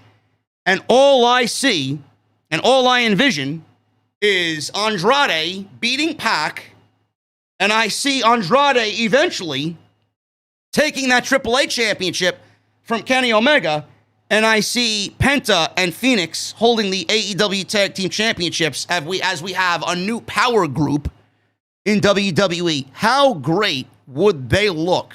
Now, they're not even together right now, but they will eventually end up together. How great would that group look with the AAA Championship led by Andrade, and then the Tag Team Championships, the Lucha Brothers? How great would that be, man? They would absolutely look like a Mexican mafia bent on fucking ruling AEW. That's a great look. I'm excited about that. Then we get Santana and Ortiz beating FTR, because that's going to be next. Santana and Ortiz are going to be thrusted into the number one contender position, and who's going to be the champions? It's going to be Pentagon and Phoenix. And if you guys know anything about Pentagon, Phoenix, Santana, and Ortiz, these two men have told me personally on Critiques and Connoisseurs with Big Hodge, Pentagon and Phoenix both said, or Santana and Ortiz rather, both said that Pentagon and Phoenix are their fight forever opponents. I could absolutely see them taking the tag team championships in New York City at Grand Slam against Penta and Phoenix. And by this time, Omega's going to start dropping those championships, and he's eventually going to lose the AEW championship to Adam Hangman Page, and then the Elite will have no championships. But I have no problem with Penta and Phoenix winning this match. I do find it rather weird that TK is big on Jungle Boy, and Jungle Boy in that crowd, in that venue, on that weekend is not going to be at All Out. I don't know. We got a CM Punk and Darby Allin promo vignette, and this was awesome. So we got these two talking about the match, or Punk rather, talking about Darby Allin. It's pretty much what he said on Wednesday's Dynamite. That if he was a 15-year-old kid and watching AEW television, that his favorite professional wrestler would be Darby Allin. And Darby Allin intrigues him. He's a risk taker. He's a daredevil, and he wants to see that firsthand. And this is the most anticipated fight of the year. It was now rated by saying that is the most anticipated match of the year. So pretty much is exactly what CM Punk said in his promo to Tony Schiavone on Wednesday's Dynamite. Really nothing new there, and we got confirmation that we got an all-out countdown show happening after Rampage at 11 p.m. on TNT. Miro's music hit, and he was throwing Fuego del Sol down the ramp. Miro followed behind him, rolled Fuego into the ring. Miro threw Del Sol into the ring. Schiavone was about to interview Miro, but he bailed. Miro held up Del Sol and took off his mask. He ripped his mask off, and while he hid his face from the live audience, kicked him down. Eddie Kingston's music hit. Kingston had a microphone. He was about to cut a promo on Miro, but he said, you know what, fuck this shit. Ran down to the ring, and they brawled in the ring, pretty much setting up what Miro has been doing, and that's calling out Eddie Kingston for a match at All Out for the TNT Championship. I don't think Miro is losing that championship at all out. I don't think Miro's losing that championship anytime soon. In fact, Miro is probably going to end up beating Eddie Kingston, and I would not be surprised to see his flexible wife, CJ Perry, at All Out. That I do think we will see at All Out. But as far as this, I don't think Miro is losing that championship. But what if Tony Khan ends up booking a rematch because of a screwy fuck finish at All Out, and we get Miro versus Eddie Kingston at Grand Slam in Queens at Arthur Ashe Stadium, and Eddie Kingston wins the TNT Championship in front of 17,000 people in New York City on the same night that Santana and Ortiz win the Tag Team Championships in their hometown, on the same night that we get Adam Page winning the AEW Heavyweight Championship. It could be a momentous changing of the guard if they want to so do that. I don't know. Miro is so hot right now, I wouldn't even contemplate taking that championship off of Miro. But stranger things have happened. So we'll see what happens there. Tay Conti versus the Bunny. This was awful. This was absolutely excruciating. Crowd was completely dead for this. Conti made a comeback, taking Bunny down with some judo throws, hitting her with a knee to the face. Conti hit a side slam and started revving up the crowd and making a babyface comeback. Some pump kicks to the face. Conti went for the Tay KO, and Penelope Ford was shown walking down to the ring.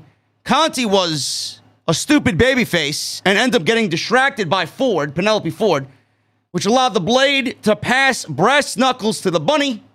Conti was knocked out cold from the knuckles as Aubrey Edwards was dealing with Penelope Ford. And the Bunny makes the pinfall 1, 2, 3, and she gets the victory over Tay Conti. Awful. The Bunny needs to be off my television. As far as an in-ring capacity. Get her off the television, man. She is the drizzling shits. And this Milwaukee crowd could not have shown you that they don't give a shit anymore. Mark Henry was shown backstage via split screen with Kenny Omega and Don Callis on one side and Christian Cage and Franke Kazarian on the other. This was the standard fare that we've seen in the last 2 weeks on Rampage. Primarily focusing on Cage and Omega was this promo.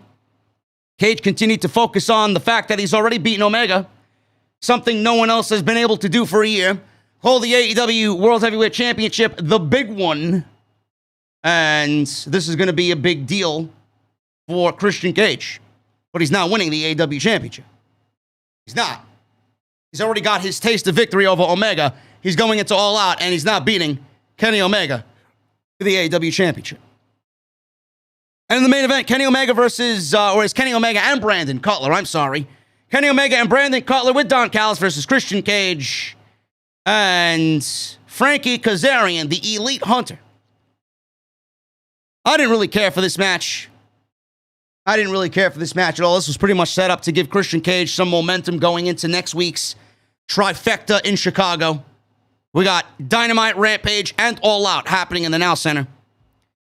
So, Nakazawa was outside. Cutler was outside doing their antics. And Kazarian went to pick up Cutler. He was hit from behind by Nakazawa. Omega tagged back in. The heels were in control. Omega hit his somersault, moonsault combo. And Kazarian tried to make a comeback, but was hit from behind by Cutler. That allowed Omega to regain advantage. Cutler, knowing Kazarian was down, wanted to tag in, got it. So Cutler was strutting around the ring, acting like a fucking goofball, acting like a clown, dropping some elbow drops. And Kazarian came back, making a comeback, tagged in Christian Cage. Cage took out Cutler with the reverse DDT. Omega cut off his follow-up by tripping him up on the outside. So the referee was distracted by Don Callis wearing that same old pink suit he was wearing on Dynamite. Omega went for a pump kick on Cage, but he moved. Omega nailed Cutler instead. Cage went for the kill switch, but Omega was able to bail to the outside. Cage speared Cutler as Omega and Callis walked backwards up the ramp. So they left Brandon Cutler all by himself to fend for himself. Cage hit the kill switch on Cutler for the 1, 2, 3. Too hokey for me, man. Way too hokey for me. Brandon Cutler should not be in a professional wrestling ring.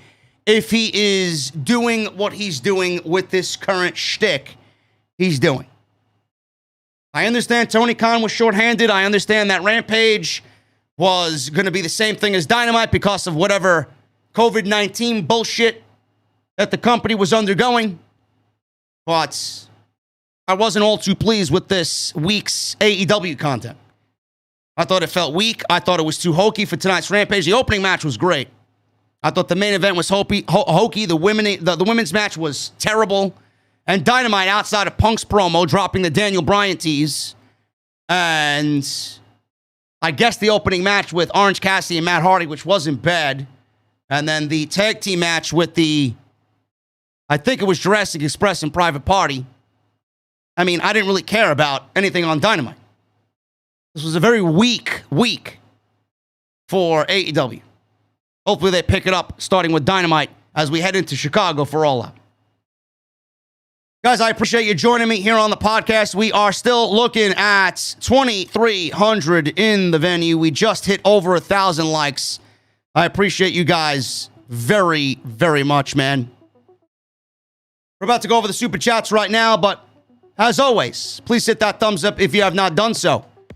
Get those super chats in, man, as it's last call at the bar in the OTS venue. Get your super chats in. If you missed any of the content on the channel, go and check everything else out that you might have missed. It's all on the homepage. And remember, Off the Script is over 2 hours tomorrow. Audio and video content. What a show it is tomorrow, man. We're going to dive into this Brock Lesnar shit. We're going to dive into this Becky Lynch shit. They got some big, big problems. And WWE fails to address any of it tonight on SmackDown. That's going up at 5 p.m. I look forward to seeing you guys tomorrow on the podcast. Let's get into these super chats, man. Let me get into my YouTube studio.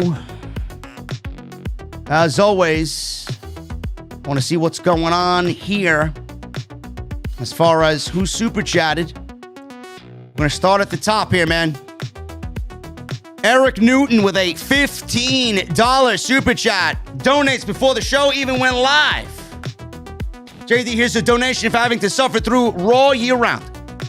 I tuned in at 9 Monday, tapped out after Moist TV. Brother, I don't blame you. Cheers to the toughest SOB in the IWC. Managed to score a CM Punk shirt. Congratulations, brother. Those things are going to be hard to come by. I, myself, got one as well. Can't wait. Jacob Donnelly with a $10 super chat. I turned 23 today and going out with friends tonight. Unfortunately, I missed the stream. But here is my support. Jacob donating and going out and having fun, bro. Listen, I got you covered, man. I got you covered. I know you ain't going back to watch SmackDown. I know you'll go back and watch Rampage because you're a diehard AEW. But I want everybody, I need everybody in the chat to give Jacob a birthday cake emoji for his 23rd birthday. Happy birthday, brother, and thank you for all of the support you've given me over the past year, brother. It does not go unnoticed. Deshaun Turner with a $1.99 super chat. Congrats on the blue check mark, JD. Thank you, brother. Michelle Moran with a $5 super chat. Rampage, a good show. As for SmackDown, Balor, Roman should be good. Usos Profits makes me think it's Jimmy's court date coming up. Is Dominic turning on Ray? That's what it looks like, but I would have Ray turn on Dominic, to be quite honest with you. Extreme Rules isn't looking too bad as far as what's happening on the SmackDown side.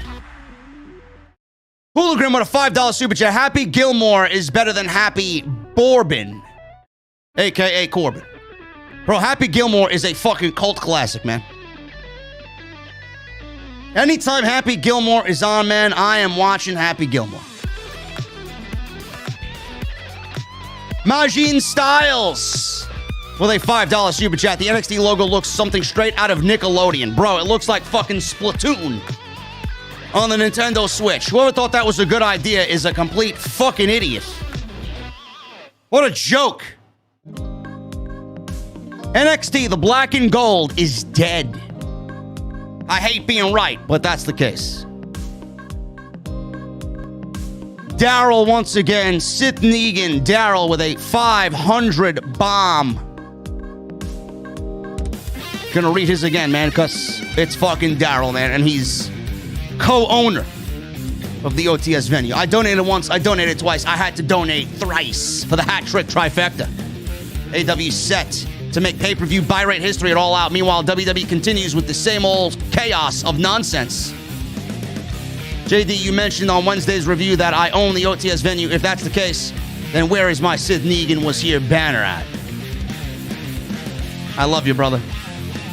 Thank you so much for all of your support, man. This week has been absolutely tremendous. As far as Daryl is concerned, man. A VIP for life is Daryl.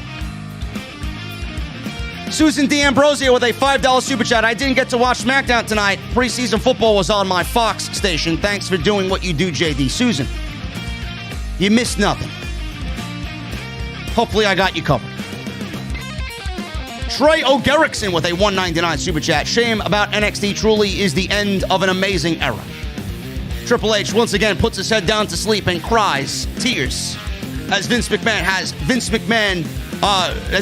Triple H's tears stored in a glass vial, and he drinks them whenever he is quenching thirst.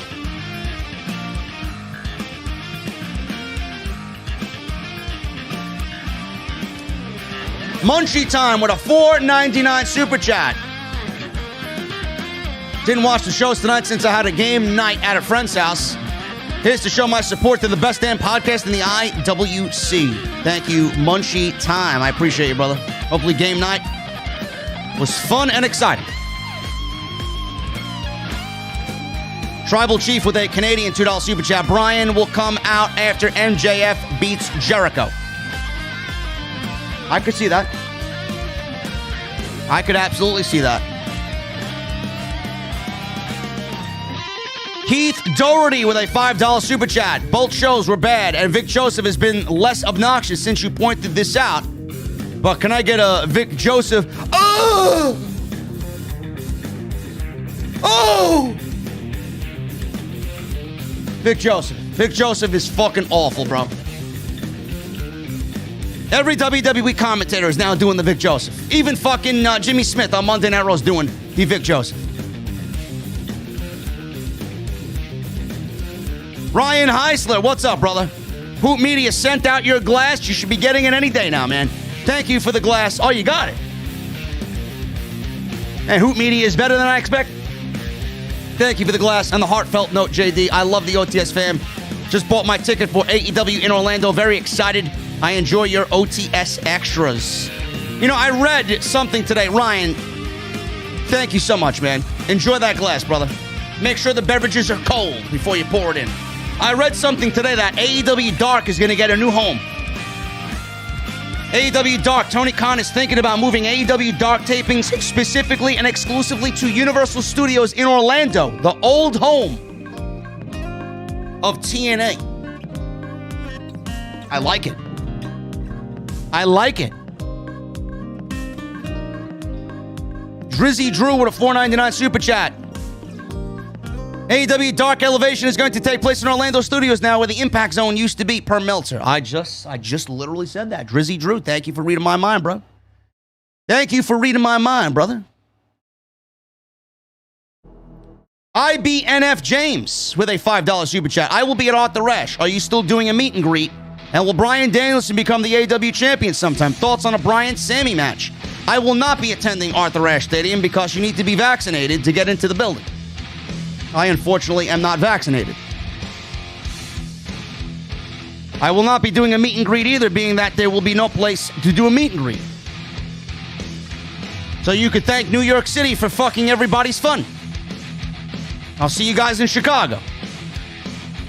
Bryan Danielson will become the AEW champion sometime, but it's not his time to become the AEW champion. There is a pecking order.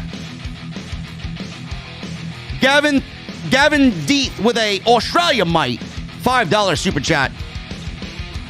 Congratulations on the check mark. Thank you, Gavin. Golden Boy with a $10 super chat. JD, I've seen Braun hint on his Twitter that he's going to Impact, and Executive D'Amore said in a Twitch clip, Impact is on the road to Braun for glory. Also seen Cole remove WWE links from his Twitter. Thoughts? Scott D'Amore, he can have Braun Strowman. Keep him. Keep him. Who the fuck wants Braun Strowman on their roster? Good for them. Nobody's going to watch Impact anyway. Adam Cole removing his WWE links from Twitter. They took all his merchandise, from what I heard, off of WWE Shop. Whatever was marked down, 40%, 50% off. Oh well. He's gone. He's all elite. He's all elite. Sean Swaby with a $2 super chat. WrestleMania main event earlier. This was in vain. WWE fucked up everything regarding Bianca Belair. Demon G with a $4.99 super chat. How funny would it be if April does a Thea and shows up in WWE with her husband in AEW? I know April is not as dumb as Thea. They totally fucked up Bianca. Bro, AJ Lee, April is not going anywhere near WWE.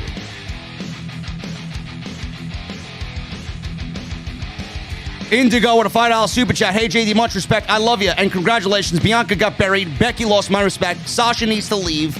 Rampage was Another awesome stream. Indigo, thank you, as always, for being here every night, man.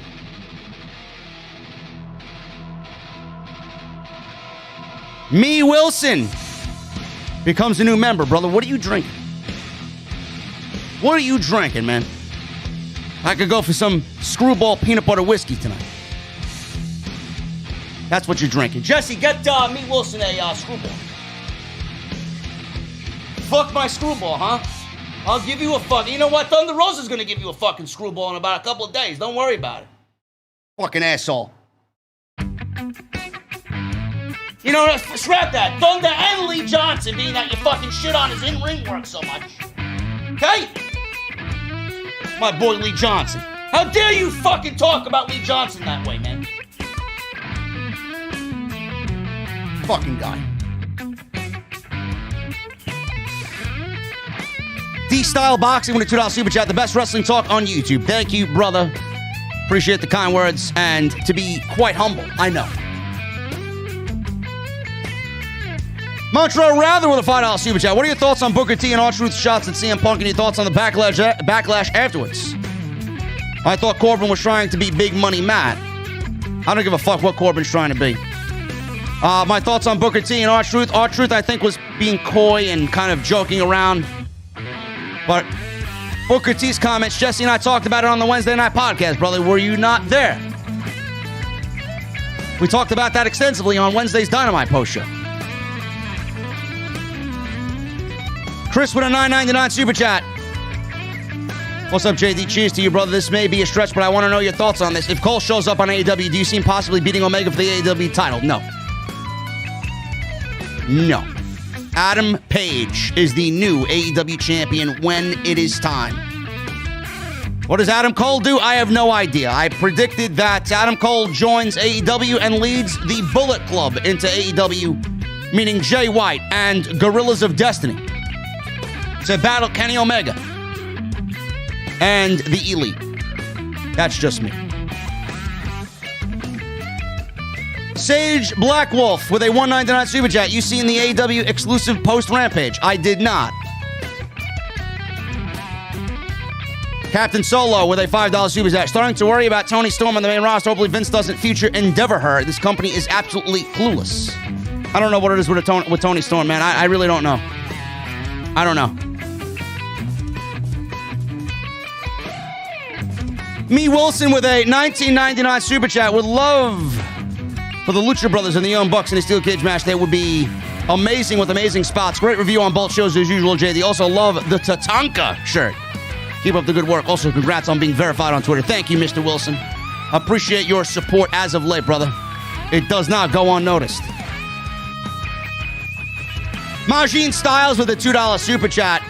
Good luck to SmackDown going to Jacksonville next week. Haha. Nothing's going to happen. That's a casual fucking Jacksonville crowd, man. There's not going to be any W chance or whatnot because Kevin Dunn's going to have his finger on the button. Scorpio with a $2 super chat. WWE stands for worst wrestling ever. You better believe it, man. Brian Mahoney with a $5 super chat. Brian's first program should, and I think, be against Malachi Black. Especially with Cody out, Black deserves a big program. It makes sense to me. Again, I would not mind that at all either. Does Cody enlist Daniel Bryan to do his dirty work? I don't know. You know, the great thing about Daniel Bryan is he's so fucking adaptable, you could put him anywhere, and it's going to be awesome. Nathan Hexam with a $5 super chat. Will Bryan give Jungle Boy the Darby treatment since Jurassic isn't on the card and since they needed to move up plans? No. Maybe sometime down the future, down the line, but I don't see that happening at all. And we got a super chat here from Vince McMahon. A $2 super chat. I love JD and off the script. Kevin Dunn is my lapdog. Tell me something I don't know, Mr. McMahon.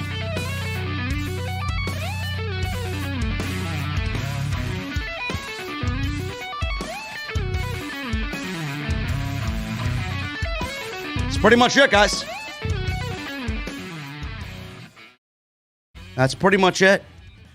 That's all I got. Super chats are over. Super chats are over, man. I'm about to get out of here. Got to set up for tomorrow's work. Upload off the script. Get it out to you VIPs. I'm about to enjoy the rest of the weekend off, man. We'll start brand new on Monday. Brand new on Monday, man. Edgar Estrada coming in late with a $49.99 super chat. He says nothing. Edgar, did Vince McMahon cut your tongue off? Mick Swagger with a $2 super chat comes in late. Thank you, guys.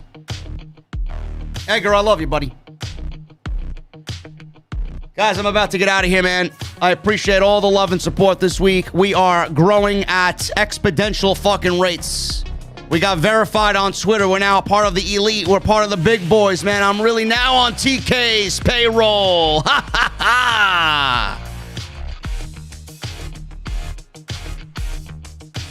Awesome week. Awesome show coming up tomorrow. I hope you guys show up and support. Follow me on Twitter, man, at JD from NY206. Shout out to Issa in the chat. Says, damn, I'm super late. Do not worry, Issa. Your drinks are still coming to you. Don't worry. They ain't going anywhere. Even though the Braves beat the Giants tonight. Love it. They beat the Giants. They can't beat the Yankees. I don't know. Scorpio with a $2 super chat. I think Triple H leaves WWE in 2 to 3 years. Triple H ain't going nowhere, man. Guys, Twitter, at JD from NY206. Same on Instagram, at JD from NY206. YouTube, hit that subscribe button. Turn on the bell for notifications. If you guys have not hit that thumbs up, please hit that thumbs up.